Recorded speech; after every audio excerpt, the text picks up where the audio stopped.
Happy new year সবাইকে, নতুন বছরের অনেক শুভেচ্ছা সবাইকে। বছরটা সবার খুব ভালো কাটুক, আনন্দে কাটুক। এখন আমি বছরের প্রথমে নতুন কোনো রান্না করার সময় পাচ্ছি না, একটু ঘোরাঘুরিতে অনেক ব্যস্ত সময় কাটাইছি। এখন আবার একটু ডাক্তার নিয়ে ব্যস্ত, মানে এই ছুটির ভিতরে কিছু ডাক্তার দেখানো দরকার, যেমন চোখের ডাক্তার, দাঁতের ডাক্তার, কি বলবো সব নিয়ে খুব প্যারাই আছি। রেগুলার রান্নাই দেখাচ্ছি তাই। তো এখন আমি রান্না করব লাউ, বাড়ি থেকে নিয়ে আসা লাউ। এই লাউটা ডাল দিয়ে রান্না করব, মুগ ডাল দিয়ে। মুগ ডাল দিয়ে লাউ রান্না আপনারা খেয়েছেন হয়তো, অনেকেই হয়তো খেয়েছেন, অনেকেই খাননি। তো ভিডিও তো বানাইতে হবে কিছু একটা, তাই ভাবলাম মুগ ডাল দিয়ে লাউ রান্না করাটা। বাইরে বাজি, নতুন বছর, বাজির শেষ নেই।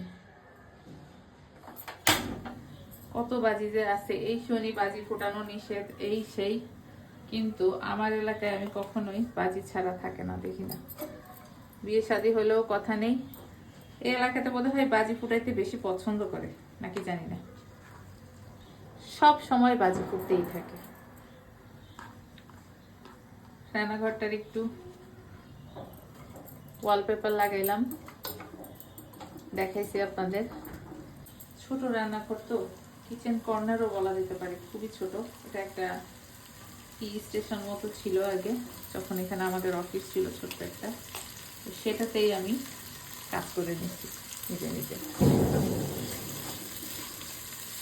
শখের বসে করা, শখের তোলা 80 টাকা নাকি যেন বলে একটা কথা, শখের তোলা 80 টাকা, এরকম একটা কিছু।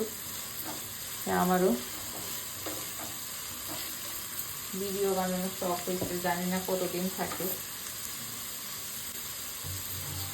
এই রান্না খুবই ইজি রান্না। পেঁয়াজ, কাঁচামরিচ, রসুন দিয়ে প্রথমে একটু তেলে করে নিচ্ছি, তারপরে মশলা দিয়ে দিব। এই যে আমার মশলার ব্যাগটা এখানে দেখতে পারেন, ধুয়ে দিলাম, সবসময় দেখাই না, আজকে একটু দেখাতে ইচ্ছা হলো। বছরের প্রথম রান্না, একবারে ভয়েস ওভার দিচ্ছি, বুঝেন আমার সময়ের কত অভাব হয়ে গেছে। আর এখন একটু ঠান্ডা পড়ে, রাত্রে সকালের দিকে ঘুম ভাঙতেও দেরি হয়। ওদের নামাজ পড়ে ঘুমাইলে স্কুল থাকে না, তো একদমই উঠতে ইচ্ছা করে না। কি আর করা, ছুটি যেহেতু আছে একটু ঘুমাইই নি।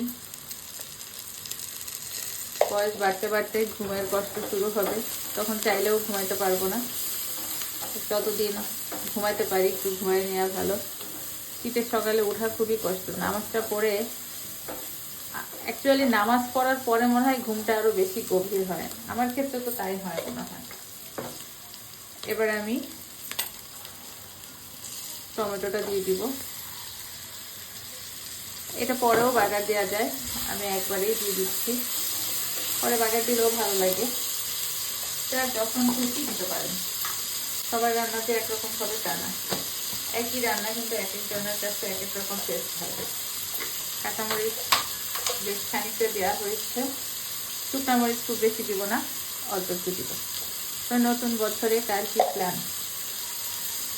আমার একটা প্ল্যান আছে, পূরণ হলে বলবো ইনশাল্লাহ। নতুন বছরের শুরুতেই না, এই বছরে আর কি। ডালটা ধুয়ে পানিতে ভিজিয়ে রাখছিলাম, সেখান থেকে পানি দিলাম মশলাটা কষানোর জন্য।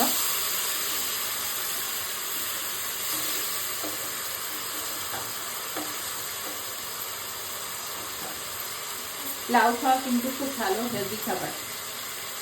মশলাটা কষুক, ঢাকনা দিচ্ছি না, আস্তে আস্তেই রান্না হোক, সমস্যা নেই, খুব বেশি সময় লাগবে না। আর আমার এই চুলায় প্রচুর জল জ্বলে, দেখেন কাজ থেকে দেখেন। এই চুলাটা আমি খুব একটা কমাইতে পারি না, কমাইতে গেলেই বন্ধ হয়ে যায়। অফ ক্যামেরায় আমি একটু সময় এটা কষিয়ে নিলাম, অনেক সময় লেগে যাবে। এবারের মধ্যে দিয়ে দিব লাউ।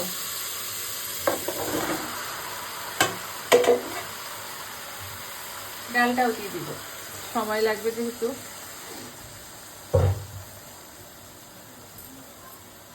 দিয়ে দিলাম কিছু ডাল, এটাতে ই হয়ে আছে, সেটা একটু সামান্য পানি দিয়ে ধুয়ে দিচ্ছি। কারণ কি, বেশি পানি দিব না, লাউ থেকে অনেক পানি বের হয়, জানেন লাউ রান্না করতে গেলে পানি খুব একটা দেওয়া লাগে।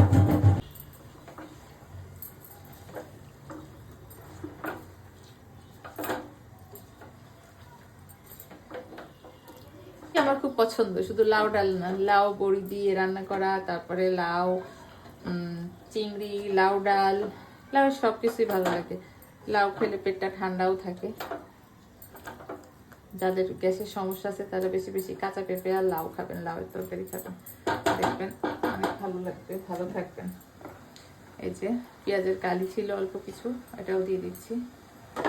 দিয়ে এখন এটাকে ঢাকনা দিয়ে রেখে দিব। 5 থেকে 10 মিনিট তো লাগবেই লাউ সিদ্ধ হতে। যদিও গাছের একদম কচি লাউ, কচি না মোটামুটি বড় লাউ ছিল, কিন্তু বয়স্ক হয়নি, সময় লাগবে না। নিজেদের ক্ষেতের লাউ তো খুব তাড়াতাড়ি হয়ে যাবে। এই তো 7-8 মিনিট পরে আবার এলাম, দেখি কি অবস্থা। এই যে দেখছেন কত পানি বের হয়েছে। আর আমার রান্নাঘরে এত বাতাস আসতেছে, ঠান্ডা। গরমকালেও বাতাস থাকে, কিন্তু শীতকালের বাতাসটা বেশি ঠান্ডা। খোলামেলা তো অনেক, আর রান্নাঘরের জানলা দিয়ে প্রচুর বাতাস আসে, পাশে দরজা দিয়ে আছে, জানলা দিয়েও আসে।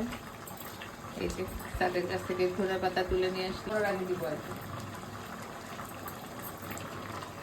ডালটা এখনো সিদ্ধ হয়নি, ইসেও আর একটু সময় লাগবে, আরো 5-7 মিনিট লাগবে। হোক,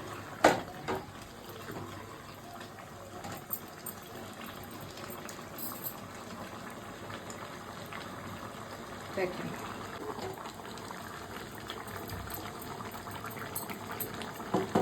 সুন্দর একটা আওয়াজ হয়, এই আওয়াজটা আমার খুব পছন্দ। জানি না আপনাদের ভালো লাগে কিনা। আরো কিছুক্ষণ থাকবে, আমি সামান্য একটু জিরা গুঁড়া দিয়ে দিব। তখন আমি জিরা দিইনি, ধনিয়া দিচ্ছি, একদম এটা ভাজা জিরার গুঁড়া। আপনারা ভালো না লাগলে নাও দিতে পারেন, তবে আমার কাছে ভালো লাগে, দিয়ে দিলাম। এরপরে একটু সামান্য পানি দিয়ে দিব, খুব বেশি না। লাউ ডালটা মাখা মাখাই ভালো লাগে, কিন্তু এখন একটু সিদ্ধ হইতে বাকি আছে, একটু পানি দিয়ে দিলাম। ভাজা জিরার গুঁড়াটা দেওয়ার সাথে সাথে এত সুন্দর একটা ফ্লেভার বের হয়েছে, কি বলবো।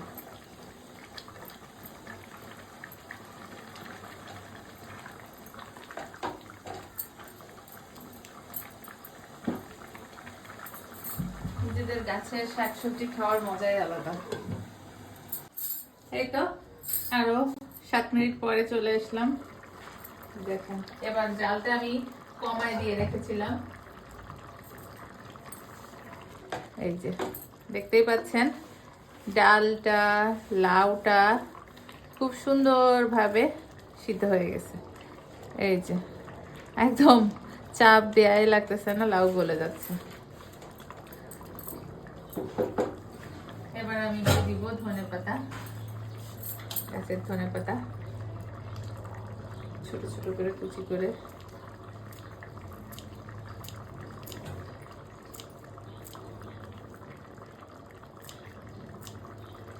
ধনেপাতাটা অপশনাল, আপনাদের যদি ভালো না লাগে দিবেন না। আর লাউয়ের তরকারি বেশি মজা লাগে আরেকটা কারণ হচ্ছে, লাউ রান্না করতে খুব বেশি মশলা লাগে না, সামান্য একটু জিরার গুঁড়া, ধনিয়ার গুঁড়া না দিলেও হয়, দিলেও হয় একটু করে। আমি সামান্য দিয়েছি আজকে, যেহেতু ডাল আছে এই জন্য, এমনি রান্না করলে দিতে হয় না। আর হলুদ, লবণ, পেঁয়াজ, কাঁচামরিচ, তেল, এটা তো না হলে হয়ই না। এই যে এখন সুন্দর একটা ফ্লেভার বের হয়ে গেছে। এই তো হয়ে গেল এই লাউ ডালটা। যেসব নতুন মায়েরা আছেন তাদের জন্য খুবই উপকারী। বাচ্চাদের যারা দুধ খাওয়াচ্ছেন তারা হচ্ছে এই লাউ ডাল খাবেন, তাহলে বাচ্চারা বেশি বেশি দুধ পাবে। আমিও খেয়েছিলাম যখন আমার মেয়ে ছোট ছিল। অনেকেই খায়, এটা সবাই জানে। যাই হোক, আজকে রান্না তো শেষ।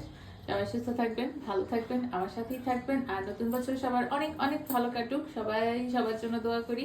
আল্লাহ হাফেজ।